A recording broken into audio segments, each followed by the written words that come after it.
एक शहर में अनिल नाम का एक इंसान रहता था। अनिल एक कपड़ों की दुकान पर काम करता था। उसकी बहुत साल पहले शादी हो गई थी। अनिल को हमेशा से लड़का चाहिए था। लड़का यह वंश का कुल दीपक होता है, पिता का नाम रोशन करता है और बुढ़ापे का सहारा होता है। पर लड़की शादी करके चली जाती है। ऐसी सोच रखने वाला वह पड़ोसियों को भी यह बात बताता था। शादी के कुछ साल बाद उसे 2 लड़के हुए। बड़े बेटे का नाम करण और छोटे बेटे का नाम किशन रखा। बाद में कुछ सालों बाद उसकी पत्नी का निधन हो गया। उसके बाद उसी ने उन दोनों बेटों का ख्याल रखा। समय बीता और उसके दोनों बेटे बड़े हो गए और अब दोनों बेटे नौकरी कर रहे थे। दोनों की शादी भी हो गई।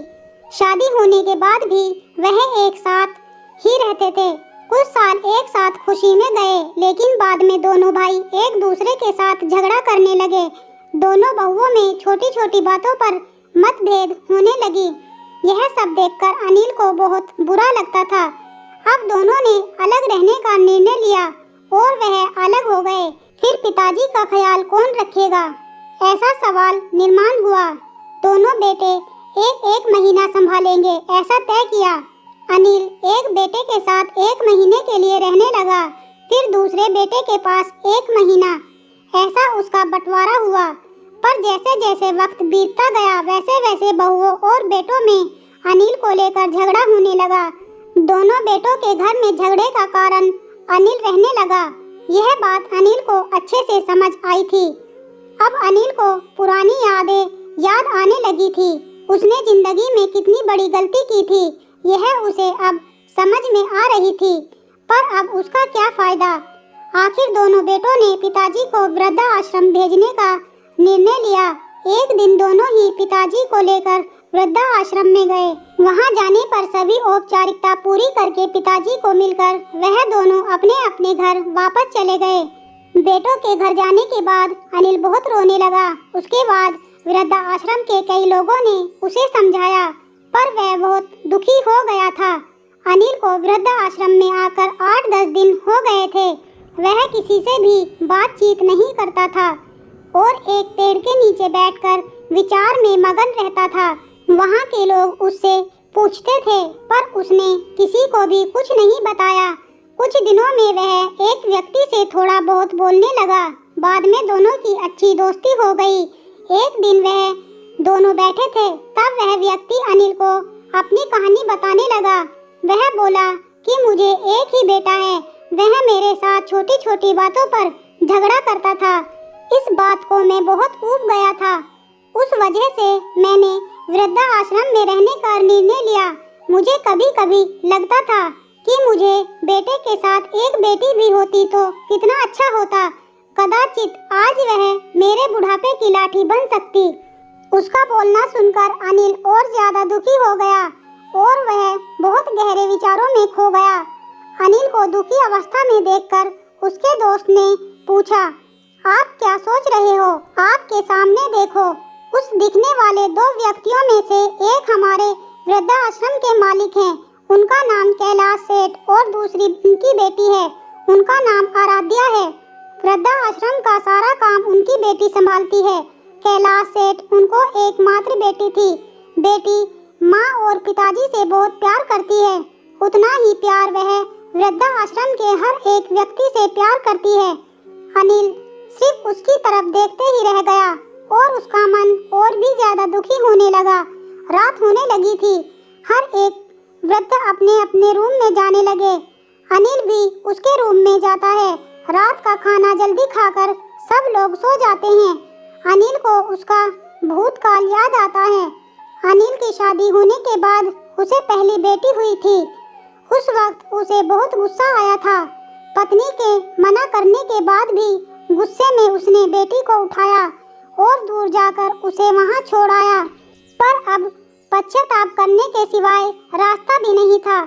अनिल को रात भर नींद नहीं आई। दूसरे दिन वृद्धाश्रम में एक छोटा सा प्रोग्राम था। हर एक जन जल्दी उठता है और अपने अपने काम में लग जाते हैं। दोपहर को सब लोग हॉल में एकत्रित हुए। कैलाश सेठ और आराध्या भी आए हैं। वहाँ पर प्रोग्राम चालू था। तब कैलाश सेठ का ध्यान 2-3 बार अनिल की तरफ गया। अनिल उनको बहुत उदास बैठा हुआ दिखा। उनको लगता है कि शायद उसकी तबीयत अच्छी नहीं होगी। प्रोग्राम खत्म होने के बाद वह अनिल से बात करने के लिए उनके पास जाते हैं। वह अनिल को दुखी होने का कारण पूछते हैं। तभी अनिल बहुत रोने लगता है और थोड़ी देर बाद वह अपनी पूरी कहानी उनको बताता है कि मुझे भी पहली बेटी हुई थी, पर मुझे बेटी नहीं चाहिए थी, इसीलिए मैं गुस्से में आकर उसे छोड़कर आया। आज जब मैंने आपको आपकी बेटी के साथ देखा तो तभी मुझे समझ आया कि बेटी कितना प्यार करती है। मेरी बेटी भी मेरे साथ होती तो मुझे यहाँ वृद्धा आश्रम में रहना नहीं पड़ता। मेरे दोनों बेटों ने मुझे दुख के सिवा कुछ भी नहीं दिया। मेरे किए हुए पापों की सजा आज मैं भुगत रहा हूँ। अनिल की सब बातें सुनकर कैलाश सेठ को मन में बहुत दुख हो रहा था। दुखी होकर वे अनिल को बोलते हैं कि यह मेरी बेटी नहीं है, मुझे ये नदी किनारे मिली थी। मैं उसे घर ले आया और बहुत प्यार से बड़ा किया। मैं और मेरी पत्नी उससे बहुत प्यार करते हैं और वह हम दोनों से भी उतना ही प्यार करती है। पूरी कहानी सुनने के बाद अनिल बोलता है कि मैंने मेरी बेटी को भी नदी के किनारे मंदिर के पास छोड़ा था। यह सुनकर कैलाश सेठ को थोड़ा गुस्सा आया और वह वहां से निकलने ही वाले थे। तभी उसी वक्त वह अनिल को पूछते हैं, आपकी बेटी का बर्थ मार्क वगैरह आप बता सकते हो क्या? अनिल ने तुरंत जवाब दिया, हाँ बता सकता हूँ। उसके बाएं हाथ पर और पैर पर एक उंगली ज्यादा थी। यह जवाब सुनकर कैलाश सेठ को विश्वास होता है कि आराध्या उसी की ही बेटी है। यह सब सुनकर कैलाश सेठ वहाँ से चला जाता है। वह चले जाने पर आराध्या वहाँ पहुँचती है और वह अनिल को बोलती है कि मैंने आप दोनों की पूरी बात सुन ली है। आपने मेरे बारे में जो भी कहा वह सुनकर मेरा मन बहुत दुखा है। एक पिता खुद की बेटी के बारे में ऐसा निर्णय ले सकते हैं, यह सुनकर मुझे बहुत बुरा लगा। आपने जो भी किया वह बहुत गलत था। आपने मुझे बेटी बोलने का अधिकार खो दिया है। मैं आपकी बेटी होकर भी आप मुझे रास्ते पर छोड़कर चले गए थे और मैं उनकी बेटी न होते हुए भी उन्होंने मुझ पर जान निछावर कर दिया। इसीलिए वही मेरे सच्चे पिता हैं। आप इस वृद्धा आश्रम में रह सकते हैं, पर आज आपने उनके सामने जो बोला है वह फिर कभी भी उनके सामने मत बोलिएगा, क्योंकि आज तक मैंने उनको इतना दुखी कभी भी नहीं देखा। इतना बोलकर आराध्या वहाँ से चली गई। अनिल सिर्फ आंखों में आंसू लाकर उसी की तरफ देखता रह गया और अपने नसीब को दोष देता रहा। दूसरे दिन सुबह किसी को भी न बताते हुए अनिल वृद्धा आश्रम छोड़कर चला गया। दोस्तों, आशा करती हूँ आज की ये कहानी आपको ज़रूर पसंद आई होगी। अगर पसंद आई हो तो प्लीज़ हमें कमेंट करके ज़रूर बताएं और हमारे चैनल को लाइक, शेयर एंड सब्सक्राइब भी ज़रूर कर दें और बेल आइकन को भी दबा दें ताकि आने वाली वीडियोज़ आप तक पहुँचती रहे। मिलते हैं नेक्स्ट वीडियो में, तब तक के लिए बाय बाय।